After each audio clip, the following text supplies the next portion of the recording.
Hello student. हम six class की NCERT इतिहास को कवर कर रहे हैं। ये इतिहास का हमारा चौथा अध्याय है। इससे पहले हमने 3 अध्याय पढ़ा चुके हैं। आज हम पढ़ेंगे अध्याय 4।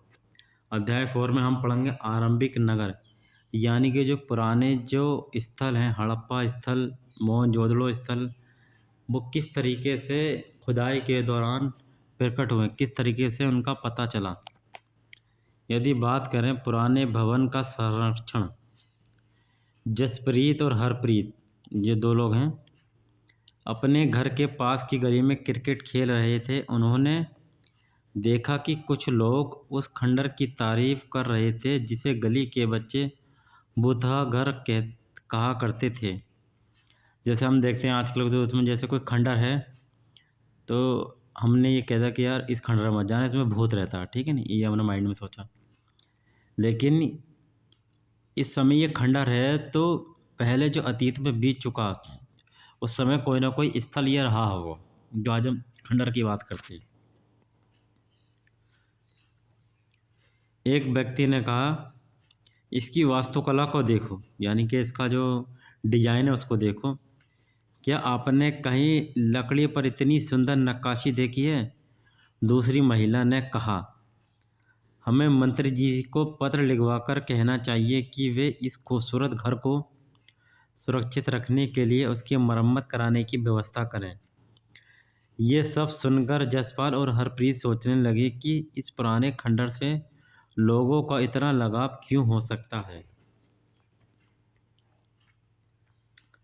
हड़प्पा की कहानी।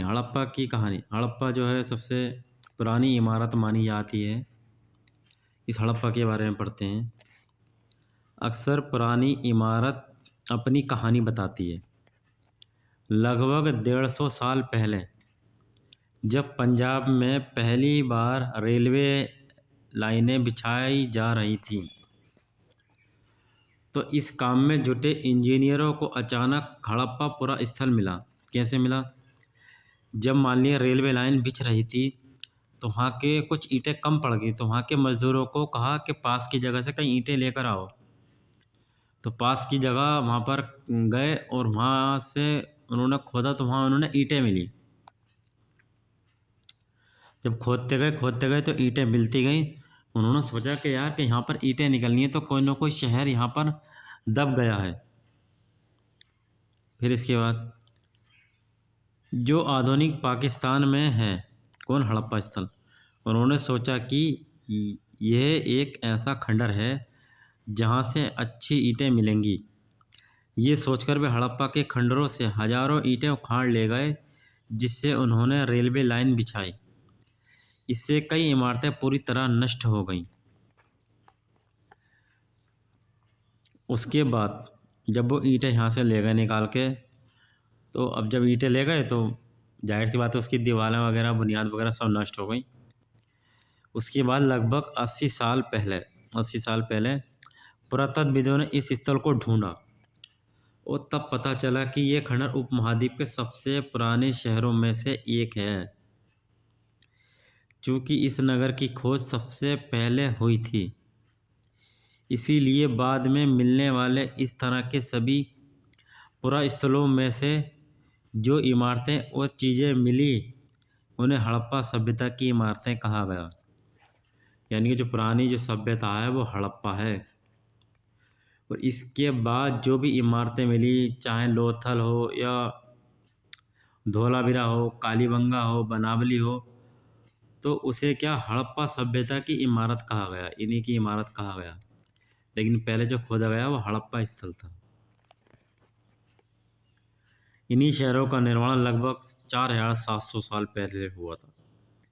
4700 साल पहले हुआ था।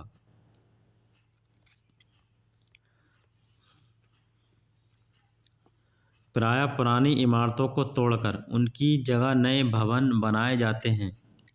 क्या तुम्हें लगता है कि पुरानी इमारतों को सुरक्षित रखना चाहिए?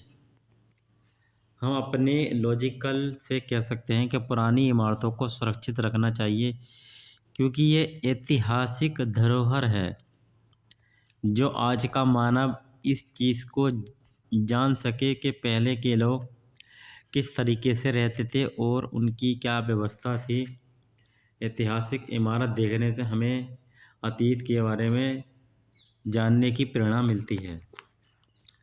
इन नगरों की क्या विशेषता थी?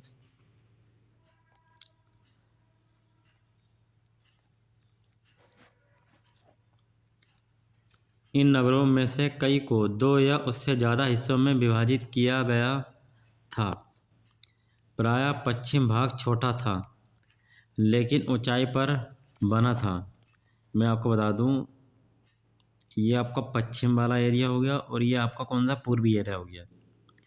पश्चिम वाला हिस्सा छोटा तो था लेकिन ये ऊंचाई पर बना हुआ था। ठीक, ये हिस्सा बड़ा था लेकिन ये निचाई पर बना हुआ था। तो इसको हमने बोला नगर और इनको बोला हमने दुर्ग। दुर्ग यानी किला। ठीक, पश्चिम को तो नगर और दुर्ग कहा गया।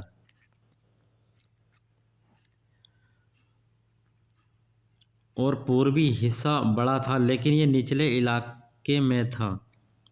ऊंचाई वाले भाग को पुरातत्वविदों ने नगर दुर्ग कहा है और निचले हिस्से को निचला नगर कहा है। दोनों हिस्सों की चार दीवारी पक्की ईंटों की बनाई जाती थी। तो जो नगर होता था या दुर्ग होता था तो चारों तरफ ईंटों की चुनाई होती थी, पक्की ईंटों से। इसकी ईंटें इतनी अच्छी थी कि हजारों सालों बाद आज तक उनकी दीवारें खड़ी रही हैं। जो आप देख सकते हैं लोथल और धौलावीरा में जाके, इनकी दीवार आज तक सुरक्षित है। इतनी मजबूत दीवार होती थी इनकी। दीवार बनाने के लिए ईंटों की चिनाई इस तरह करते थे कि जिससे कि दीवारें खूब मजबूत रहें।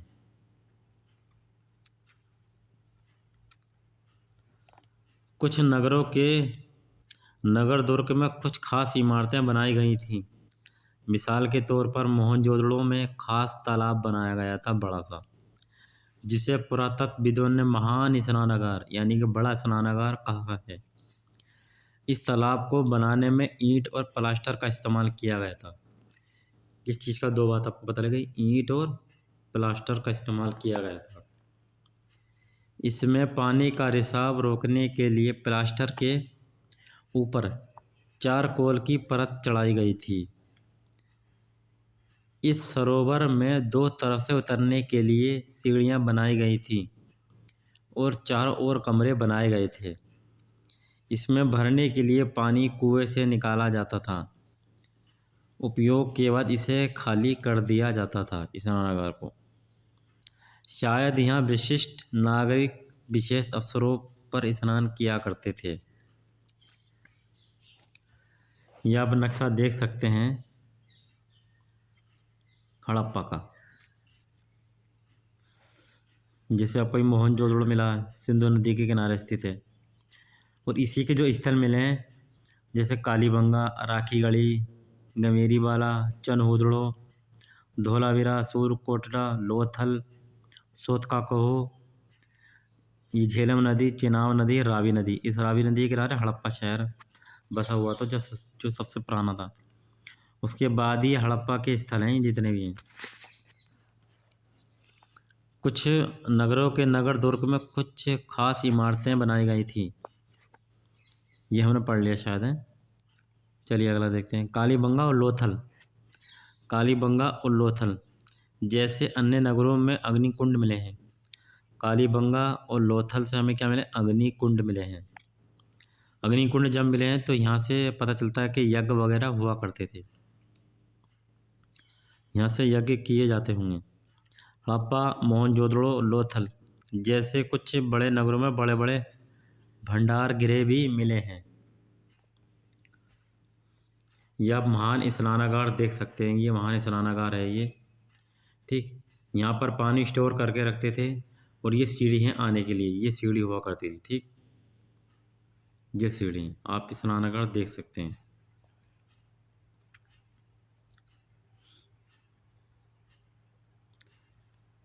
ये हड़प्पा के नगरों में ईंटों की चुनाई, ये ईंटों की चुनाई हो रही है। ईंटों की चुनाई इस तरीके से होती थी और बहुत मजबूत दीवार होती थी जो काफ़ी लंबे समय तक, जो आज भी सुरक्षित है।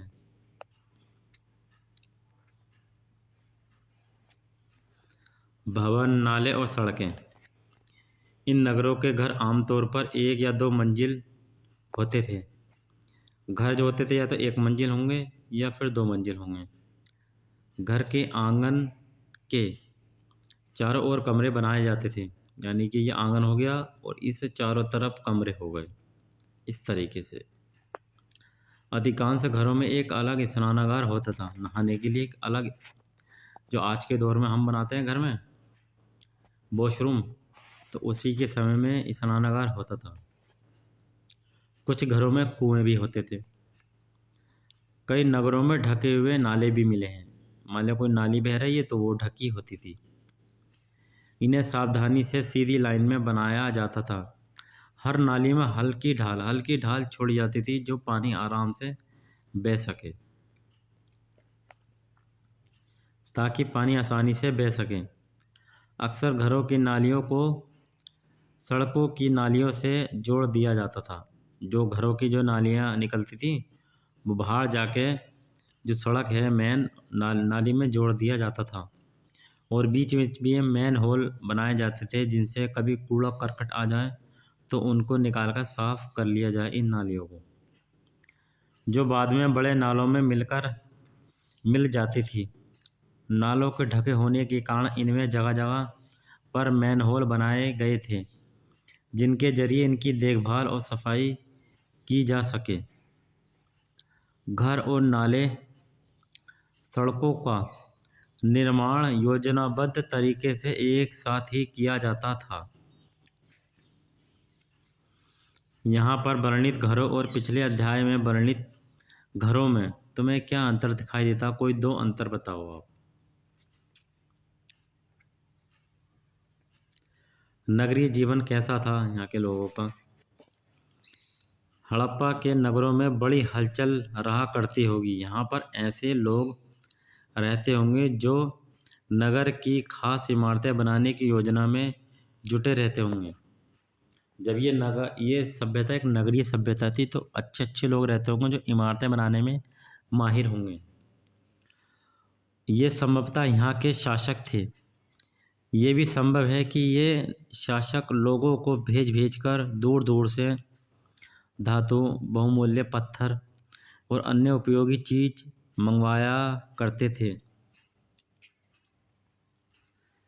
शायद शासक लोग खूबसूरत मनकों तथा सोने चांदी से बने आभूषणों जैसी कीमती चीज़ों को अपने पास रखते थे। जो सोना चांदी होता था उनको अपने पास रखते थे। इन नगरों में लिपिक भी होते थे जो मोहरों पर लिखते ही थे और शायद इन अन्य चीज़ों पर भी लिखते होंगे जो बच नहीं पाई।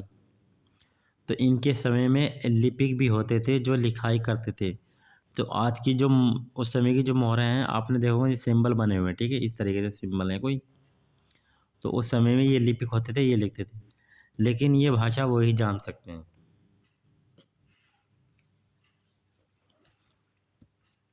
इसके अलावा नगरों में शिल्पकार स्त्री पुरुष भी रहते थे। तो शिल्पकार में स्त्री भी थे, पुरुष भी थे, जो अपने घरों या किसी उद्योग स्थल पर तरह तरह की चीज़ें बनाते होंगे। मेल और फीमेल दोनों लंबी यात्राएं भी करते थे और वहाँ से उपयोगी वस्तुएं लाते थे। ये लोग लंबी यात्राएं भी करते थे और उपयोगी वस्तुएं भी लाते थे और वहाँ से उपयोगी वस्तु लाते थे, साथ ही लाते थे सुदूर देशों से, यानी दूर देशों से किस्से कहानियाँ, मिट्टी से बने खिलौने भी मिले हैं जिनसे बच्चे खेलते होंगे। मिट्टी के खिलौने मिलते हैं जिससे ये पता चलता है कि उस समय बच्चे इन मिट्टी के खिलौनों से खेलते होंगे। नगर में रहने वाले लोगों की एक सूची बनाओ। क्या इनमें से कुछ ऐसे लोग हैं जो मेहरगढ़ जैसे गांवों में रहते थे? आपको ये चित्र है, ये बना हुआ मोहनजोदड़ो का। ये था सबसे ऊपर मोहनजोदड़ो की एक सड़क और उसमें बना एक नाला है। ये मोहनजोदड़ो की सड़क हो गई, उसमें एक ये नाला हो गया, ठीक है, नाला।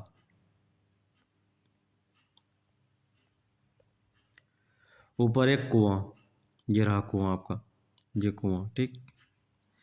बाईं और नीचे हड़प्पा की मोहर, ये हड़प्पा की मोहर हो गई आपकी। जो उस समय लिपि हुआ करते थे, उन्होंने अपनी लिपि में, भाव चित्रात्मक लिपि में इसको लिखा है। इस मोहर के ऊपर के चिन्ह एक खास लिपि में है। उपमहाद्वीप में पाए गए लेखन का ये प्राचीनतम उदाहरण है। विद्वानों ने इसे पढ़ने की कोशिश की, लेकिन अभी तक ये पता नहीं चल पाया कि इसका अर्थ क्या है। दाईं और नीचे पकी मिट्टी के खिलौने, ये कुछ खिलौने हैं जानवरों के बने हुए। ऐसा लगता है कि उस समय बच्चे खेला करते थे इनसे।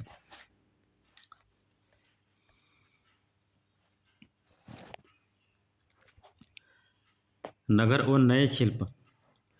आओ अब कुछ ऐसी चीज़ों के बारे में अध्ययन करें जो हड़प्पा के नगरों से प्राप्त हुई हैं। पुरातत्वविदों को जो चीज़ें वहाँ मिली हैं उनमें अधिकतर पत्थर, शंख, तांबा, कांसे, सोना और चांदी जैसी धातुओं से बनाई गई थीं। तांबा और कांसे से औजार, हथियार, गहने और बर्तन बनाए जाते थे। सोने और चांदी से गहने और बर्तन बनाए जाते थे। तो उसमें क्या मिला आपको? अधिकतर पत्थर मिला है, शंख, तांबा, कांसा, सोना, चांदी। अगर कोई पूछे लोहा, तो लोहा नहीं मिला। लोहा आपका उत्तर वैदिक काल में आएगा।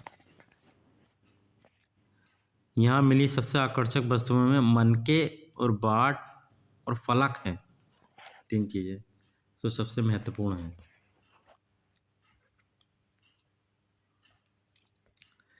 ये पत्थर का बाट बना हुआ, ये पत्थर का क्या है? बाट बना हुआ, ठीक। पत्थर के बाट के देखो कितने ध्यान से और उपयुक्त तरीके से इन बाटों को बनाया गया है। इन्हें चरट पत्थर से बनाया गया। चरट पत्थर एक बहुत अच्छा पत्थर होता था उस समय ये, और किस में पाया गया? पूरा पाषाण काल में। पूरा पाषाण काल में इस पत्थर ही पाया गया, चरट। इसकी आप नोकें देख सकते हैं किस तरीके से इसको तराशा है। इन्हें शायद बहुमूल्य पत्थर और धातुओं को तोलने के लिए बनाया गया होगा। मध्य में बाएं मनका, इनमें से कई कार्निनियल पत्थरों से बनाए गए हैं। ये पत्थर से बनाए गए हैं, ठीक है। वो तराश कर मन के बनाए गए हैं। इनके बीच छेद किए गए थे ताकि धागा डालकर माला बनाया जाए। ये माला बना रखी है, ठीक। मध्य में दाएं पत्थर के धारदार फलक, ये धारदार फलक बना रखे हैं, पत्थर के हैं ये। नीचे दाएं कढ़ाईदार वस्त्र, एक महत्वपूर्ण व्यक्ति की पत्थर से बनी मूर्ति जो मोहनजोदड़ो से मिली थी। ये पत्थर की मूर्ति है जो कपड़े पहने हुई है, कपड़े, और किस तरीके से इस पर डिजाइन भी बनाया गया है। ये देखो पत्थर, ठीक है, और दाढ़ी भी इसकी बना रखी है। इसमें उसे कढ़ाईदार वस्त्र पहने दिखाया गया है। हड़प्पा सभ्यता के लोग पत्थर की मोहरें बनाते थे। मोहरें अधिकतर पत्थर की होती थी और इन्हें आयताकार मोहरों पर सामान्यतः जानवरों के चित्र मिलते हैं। जानवरों के चित्र हमने देखे थे। हड़प्पा के लोग काले रंग से डिजाइन किए हुए खूबसूरत लाल मिट्टी के बर्तन बनाते थे। बर्तन जो होंगे वो लाल मिट्टी के होंगे और उस पर डिजाइन जो वो डाला जाएगा वो काले रंग से डाला जाएगा। पेज नंबर 6 पे आप देख सकते हैं। ये पेज नंबर 6 है। दो लाल मिट्टी के बर्तन हैं और काले रंग से इस पर डिजाइन डाला गया, ठीक।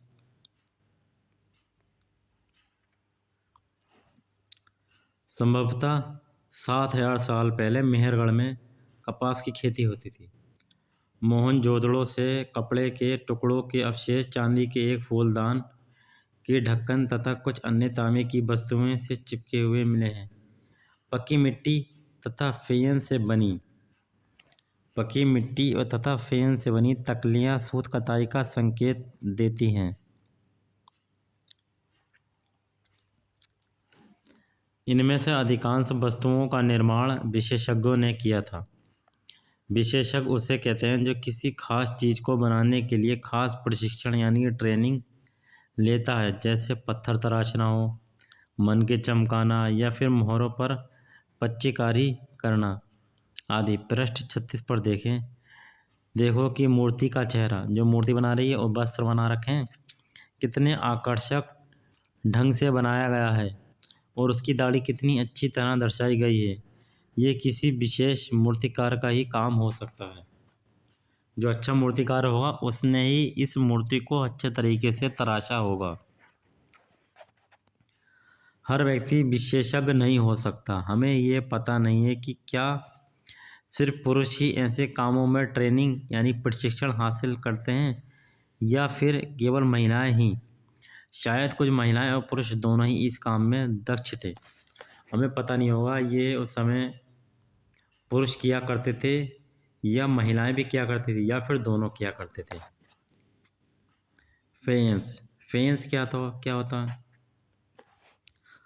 पत्थर और शंख। शंख जो आपने देखा जो नदी में जो होते हैं, मिलते हैं आपको बजाने के लिए, प्राकृतिक तौर पर पाए जाते हैं, लेकिन फेंस को कृत्रिम रूप से तैयार किया जाता है। जो फेंस है वो कृत्रिम, कृत्रिम का मतलब होता है कि मानव के द्वारा तैयार करना, ठीक है नहीं, मानव के द्वारा तैयार करना, उसको बोलते हैं फेंस। क्या कैसे तैयार करते हैं? बालू या स्फटिक पत्थरों के चूर्ण, बालू ले लो या पत्थर का कोई चूर्ण ले लो, को गोंद में मिलाकर उसमें वस्तुएं मिलाई जाती हैं। उसका चूर्ण ले लिया, उसमें गोंद डालिया और उसमें वस्तुएं मिलाते थे। उसके बाद उन वस्तुओं पर एक चिकनी परत चढ़ाई जाती थी उनके ऊपर। इस चिकनी परत के रंग प्रायः नीले या हल्के समुद्री होते थे। इनका रंग कैसा होता था? नीला या हल्का समुद्री होता था, समुद्री। फेयन से हमें क्या बनाया? मन के चूड़ियाँ, बालें और छोटे बर्तन बनाए जाते थे फेयन से। कच्चे माल की खोज।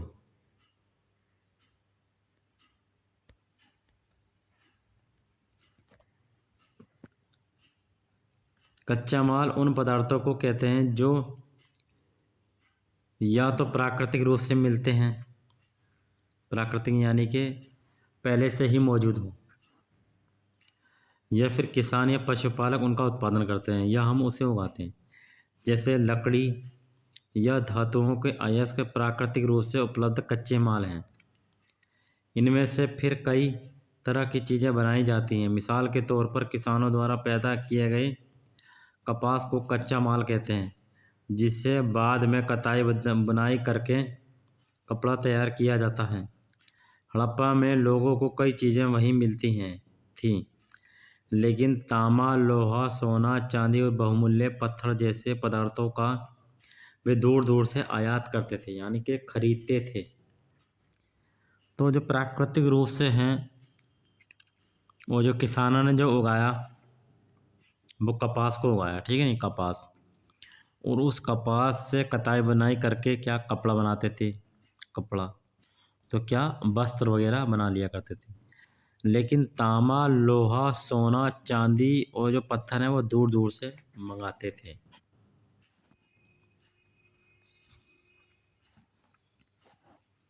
हड़प्पा के लोग तांबे का आयात संभवतः आज के राजस्थान से करते थे। तांबा राजस्थान से, यहाँ तक कि पश्चिम एशियाई देश ओमान से भी तांबे का आयात किया जाता था। तांबा एक राजस्थान से आ गया और कहाँ से आ गया? ओमान से आ गया। कांसा बनाने के लिए तांबे के साथ मिलाई जाने वाली वस्तु टिन का आयात आधुनिक ईरान और अफगानिस्तान से करते थे।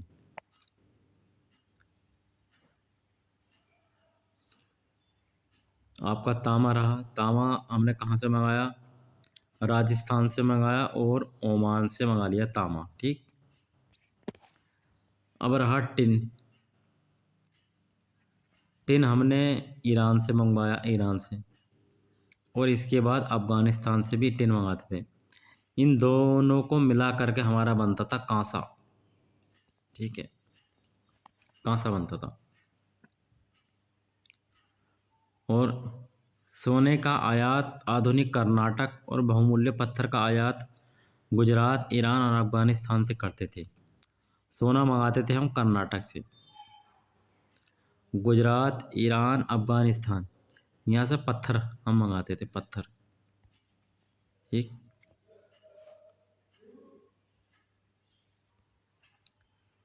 चीज़ों को एक जगह से दूसरी जगह कैसे ले जाया जाता था, इन चित्रों को देखते हैं। ये एक गाड़ी है और ये कोई मोहर बना रखी है, मोहर जो हड़प्पा समय मिली है। इस पे देखो किसी जानवर के चित्र हैं, नहीं चित्र लग रहे हैं, जैसे कोई चिड़िया या बत्तख हो, किसी चीज़ का चित्र लग रहा है। इन चित्रों को देखो, एक खिलौना है और दूसरी तरफ मोहर। क्या तुम बता सकते हो कि हड़प्पा के लोग यातायात के लिए किन साधनों का प्रयोग करते थे? पिछले अध्यायों में क्या तुमने पहिए वाले वाहनों की जानकारी दी गई थी? बच्चों का खिलौना हल। आज हल चलाने वाले ज़्यादातर किसान पुरुष होते हैं। हमें ज्ञात नहीं है क्या हड़प्पा में भी यही प्रथा प्रचलित थी? आज के ज़माने में जो चलाते हैं वो पुरुष चलाते हैं, हमें पता है। लेकिन हमें ये पता नहीं कि उस समय हल महिला चलाती थी या पुरुष चलाते थे या फिर दोनों चलाते थे। नगरों में रहने वालों के लिए भोजन की क्या व्यवस्था थी? क्या खाते थे ये लोग? लोग नगरों के अलावा गांवों में भी रहते थे। वे अनाज उगाते थे और जानवर पालते थे। किसान और चारागाह चरवाहे ही शहरों में रहने वाले शासकों, लेखों और दस्तकारों को खाने के सामान देते थे। किसान जो है वो नगरों और गांवों में रहते थे और अनाज उगाते थे और जानवर पालते थे। जो शहर में जो लोग रहते थे उनके लिए खाने का सामान भेजा करते थे। पौधों के अवशेषों से पता चलता है कि हड़प्पा के लोग गेहूँ, जौ, दालें, मटर, धान, तिल, सरसों उगाते थे। जमीन की जुताई के लिए हल का प्रयोग एक नई बात थी। हड़प्पा के हल तो नहीं बच पाए हैं क्योंकि वे प्रायः लकड़ी से बनाए जाते थे, लेकिन हल के आकार के खिलौने मिले हैं। इस क्षेत्र में बारिश कम होती है, इसीलिए सिंचाई के लिए लोगों ने कुछ तरीके अपनाए होंगे। संभवतः पानी का संचय किया जाता होगा, यानी कि स्टोर, और ज़रूरत पड़ने पर उसे फसलों की सिंचाई की जाती होगी। हड़प्पा के लोग गाय, भैंस, भेड़ और बकरियां पालते थे। बस्तियों के आसपास तालाब और चारागाह होते थे, लेकिन सूखे महीनों में मवेशियों के झुंडों को चारा पानी की तलाश में दूर दूर तक जाना पड़ता था। वे बेर जैसे फलों को इकट्ठा करते थे, मछलियाँ पकड़ते थे और हिरण जैसे जानवरों का शिकार करते थे। शिकार हिरण का और मछलियाँ पकड़ते थे और फलों को इकट्ठा करते थे ये लोग। गुजरात में हड़प्पा कालीन नगर का सूक्ष्म निरीक्षण करो। गुजरात में हम करते हैं। कच्छ के इलाके में खदिर बेत के किनारे धोलावीरा नगर बसा है। धोलावीरा कहाँ पर हो गया? गुजरात में धोलावीरा। वहाँ साफ पानी मिलता था और ज़मीन उपजाऊ थी। जहाँ हड़प्पा सभ्यता के कई नगर दो भागों में विभक्त थे, वहीं धोलावीरा नगर को 3 भागों में बांटा गया है। एक नई बात इसमें सोचने मिली, जितने भी हमने नगर पढ़े वो 2 भागों में थे, एक आपका दुर्ग और दूसरी तरफ नगर, लेकिन ये 3 भागों में बटा हुआ था। कौन सा? धोलावीरा। इसके हर हिस्से के चारों ओर पत्थर की ऊंची ऊंची दीवार बनाई गई थी। इसके अंदर जाने के लिए बड़े बड़े प्रवेश द्वार थे। इस नगर में एक खुला मैदान भी था जहां सार्वजनिक कार्यक्रम आयोजित किए जाते थे। यहाँ मिले कुछ अवशेषों में हड़प्पा लिपि के बड़े बड़े अक्षरों को पत्थरों में खुदा पाया गया है। इन अभिलेखों को संभवतः लकड़ी में जड़ा गया था। यह एक अनोखा अवशेष है क्योंकि आमतौर पर हड़प्पा के लेख मोहर जैसी वस्तुओं पर पाए जाते हैं।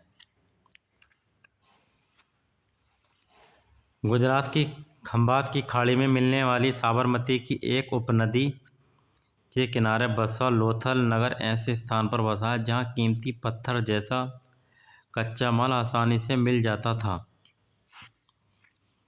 गुजरात में साबरमती नदी के किनारे कौन सा नगर है? लोथल। ठीक। और गुजरात के कच्छ में कौन सा हो गया? धोलावीरा। इस लोथल से भी क्या मिलता था? पत्थर और कच्चा माल आसानी से मिलता था। ये पत्थरों, शंखों और धातुओं से बनाई गई चीज़ों का एक महत्वपूर्ण केंद्र था। इस नगर में एक भंडार गृह भी था। इस भंडार गृह से कई मोहरें और मुद्रांकन या मोहरबंदी यानी गीली मिट्टी पर दबाने वाली उनकी छाप मिले हैं। लोथल का बंदरगाह। यह बड़ा तालाब लोथल का बंदरगाह रहा होगा, जहां समुद्र के रास्ते आने वाली नावें रुकती थी। संभवतः यहाँ पर माल चढ़ाया उतारा जाता होगा। बंदरगाह आपको दिखाएं किस तरह का बंदरगाह। ये रहा लोथल।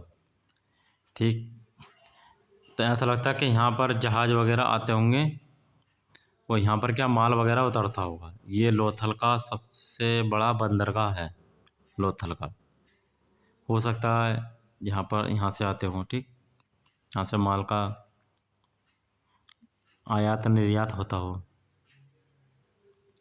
जहाज़ तो नहीं आएंगे यहाँ पर, तो क्या आ सकता है फिर? नावें चलती हैं उस समय, नावें चलती होंगी उस समय। ठीक है नहीं, इन नावों से ही माल आया जाया करता होगा। यहाँ पर एक इमारत मिली है जहाँ संभवतः मनके बनाने का काम होता था।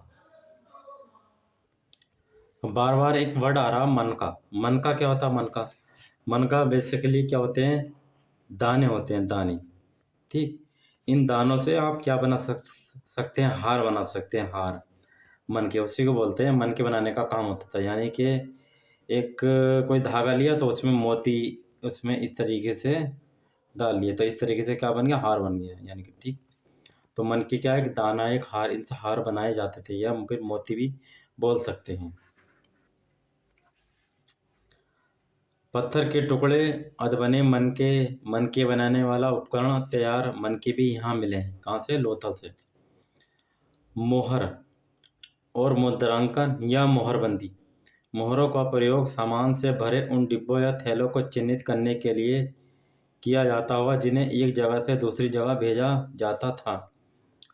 थैलों को बंद करने के बाद उनके मुहानों पर गीली मिट्टी पोतकर उन पर मोहर लगाई जाती थी। मोहर की छाप को मोहरबंदी कहते हैं। मोहर की छाप को क्या कहते हैं? मोहरबंदी कहते हैं। जैसे कोई सामान पैक करा, उसके ऊपर क्या लगा दी? मोहर लगा दी।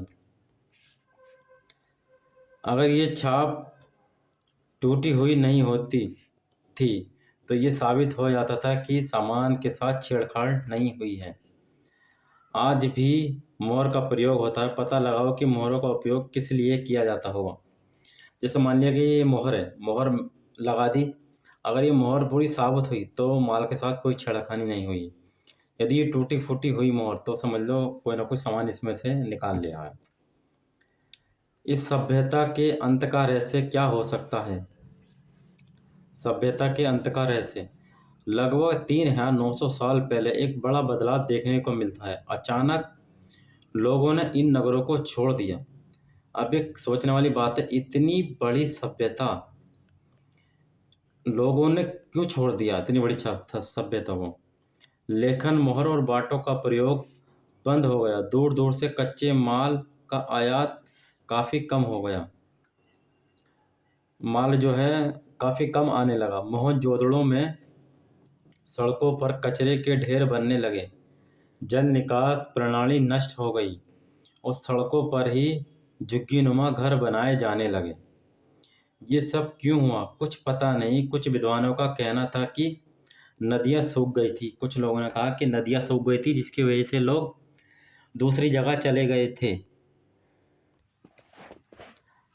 और अन्य लोगों का कहना था कि जंगलों का विनाश हो गया। इसी कारण से ये हो सकता है कि ईंटें पकाने के लिए ईंधन की ज़रूरत पड़ती थी, इसलिए लोग चले गए होंगे।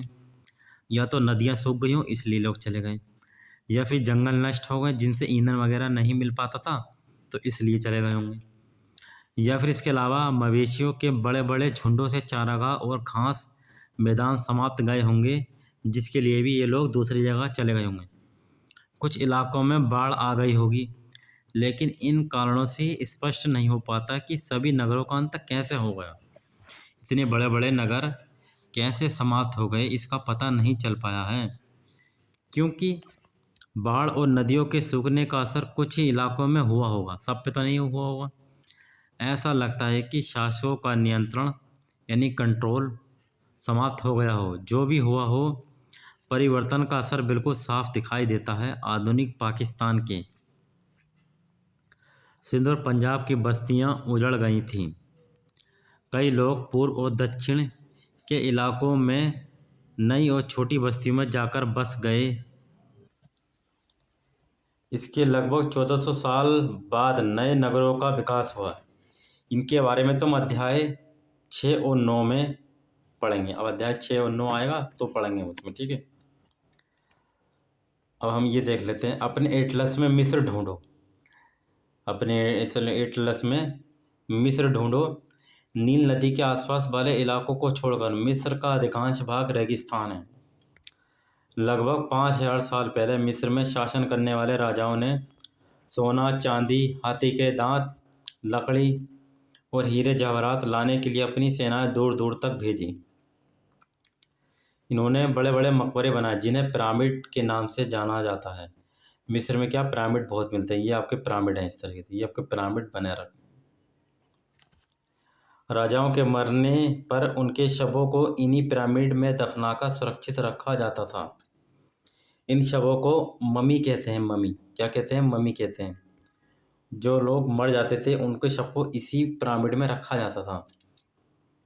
उनके शवों के साथ और भी अनेक चीज़ें दफनाई जाती थी। इनमें खाद्यान्न, पेय वस्त्र, गहने, वस्त्र, बर्तन, वाद्य यंत्र, हथियार और जानवर शामिल हैं। कभी कभी शव के साथ उनके सेवक और सेविकाओं को भी दफना दिया जाता था, यानी कि जो उनके जो सेवा करते थे उनको भी साथ में दफना देते थे। दुनिया के इतिहास में शवों को दफनाने की परंपरा को देखते हुए मिस्र में सबसे ज़्यादा धन दौलत खर्च किया जाता था। अगर सबसे ज़्यादा धन दौलत अगर खर्च होता था तो वो मिस्र के पिरामिड में, क्योंकि पिरामिड बहुत ऊंचे ऊंचे बनते हैं, काफ़ी लागत आती है इसमें। क्या तुम्हें लगता है कि मरने के बाद इन राजाओं को इन चीज़ों की ज़रूरत पड़ी होगी? कल्पना करो, तुम अपने माता पिता के साथ 4000 साल पहले लोथल से मोहनजोदड़ो की यात्रा कर रहे हो। ये रहा लोथल। इस लोथल से हम कहाँ जा रहे हैं? मोहनजोदड़ो। ये बताओ कि तुम यात्रा कैसे करोगे? तुम्हारे माता पिता यात्रा के लिए अपने साथ क्या क्या ले जाएंगे और मोहनजोदड़ो में तुम क्या देखोगे? 4000 साल पहले हमें जाना और हमें सोचना है कि हम यात्रा कैसे करेंगे और हम अपने साथ क्या लेके जाएंगे जो रास्ते में हम कोई चीज़ खा पी सकें। कुछ उपयोगी शब्द हैं, जैसे नगर, नगर के बाद नगर दुर्ग, फिर शासक आए, फिर लिपिक जो लिपि लिखी होती है, फिर मोहर का विकास हुआ, फिर शिल्पकार आए, फिर धातु, फिर विशेषक, फिर कच्चा माल आया, फिर हल आया, फिर सिंचाई होने लगी। आओ याद करें। आपको बताना, पुरातात्विदों को कैसे ज्ञात हुआ कि हड़प्पा सभ्यता के दौरान कपड़ों का उपयोग होता होगा? तो कैसे हो? क्योंकि कपास का उत्पादन किया और उसके बाद से इन्होंने कटाई बुनाई करके उससे क्या है, वस्त्र वगैरह बनाए। तो ये आपको बताना, तांबा आपका कहाँ से आता था? तांबा आपका सोना, अगर सोने की बात करें, सोना आपका कर्नाटक से आता था, ठीक। और पत्थर वगैरह आपके कहाँ से आते थे? अफ़गानिस्तान से आते थे आपके। और तांबा आपका कहाँ से आता था? ये राजस्थान से, टिन वगैरह या गुजरात से, ठीक। हड़प्पा के लोगों के लिए धातुएं, लेखन पहिया और हल क्यों महत्वपूर्ण थे? कुछ तिथियां दी गई हैं। मेहरगढ़ में कपास की खेती 7000 साल पहले। नगरों की शुरुआत 4700 साल पहले। हड़प्पा के नगरों का अंत 3900 साल पहले। और अन्य विकास के नगरों का विकास लगभग 2500 साल पहले हो गया था।